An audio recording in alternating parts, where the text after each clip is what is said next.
Kapidongski TV. Andan din po si Kapidongski.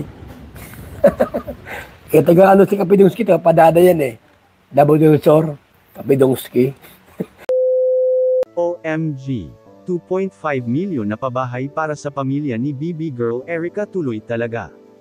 Happy Monday everyone, umpisahan ang linggong ito ng smile at kilig para buong linggong happy ang buhay natin mga idol. Maligayang pagbabalik muli sa aking munting channel ang Bisayang Taga Davao Kapidongski TV. Shout out po sa lahat ng masugid na taga-subaybay sa aking munting channel at shout out sa lahat ng organic supporters ng Team Kalingap at higit sa lahat shout out po Kuya Val Santos Matubang at Kalingap Rab. Ingat po kayo palagi everyday na paghahanap at paghahatid ng tulong sa ating mga kababayan nating nangangailangan ng tulong. Grabe, tuloy na tuloy talaga ang bahay ni Erica at noon 1 million lang ang halaga, ngayon mas nadagdagan patuloy.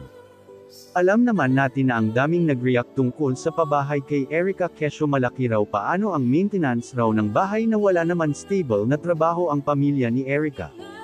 Sa aking opinion ito lang ang masasabi ko mga idol, dahil yan ang gusto ng sponsor ni Erica. Alam na alam niya kung ano ang pangangailangan ni BB Girl, kaya I'm sure hindi niya pabayaan sila Erica. At nakikita naman natin na masinop ang pamilya ni Erica, naghahanap talaga ng mapagkakitaan, hindi lang naghihintay sa bigay ng sponsor katulad ng may munting tindahan sila. Sabi nga ni Erica, lahat ng natanggap nila na tulong ay gumawa sila ng munting tindahan para may pagkakitaan sila. Saludo talaga ako sa pamilyang ito, pinahalagahan talaga nila ang bigay ng sponsors, hindi katulad sa iba na natulungan ng Kalingap na hindi pinahalagahan ang bigay ng mga sponsors, hindi nag-iisip kung anong pwede nilang gawin sa mga bigay ng Kalingap.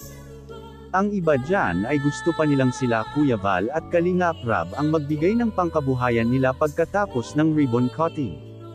Pero sila Erica hindi na naghintay na tanungin ba ni Rab, ginamit nila ang perang binibigay ng mga sponsors, kaya mahal na mahal si Erica ng mga sponsors dahil nakikita nila na hindi palamunin ang pamilya ni Erica. Samantala ang dami na namang naiinggit dito dahil hindi natinag si Sir June A sa mga bashers ni Erica na bakit ganito kalaking bahay para kay Erica.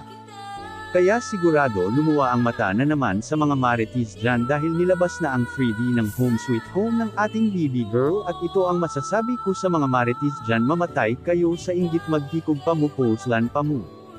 Daghang salamat sa mga generous sponsors ng Kalingap, lalo na si Sir June A at ang kanyang asawa, at higit sa lahat kay Kuya Val at Kalingap Rab. Naway hindi kayo magsawang tumulong sa ating mga kababayan na nangangailangan ng tulong, at si Lord na ang baalang magbalik ng liglig, siksik at umaapaw na blessings. Hanggang dito na lang muli ang inyong lingkod, hanggang sa muli ang Ginoo, naga uban ka natong tanan. I love you all.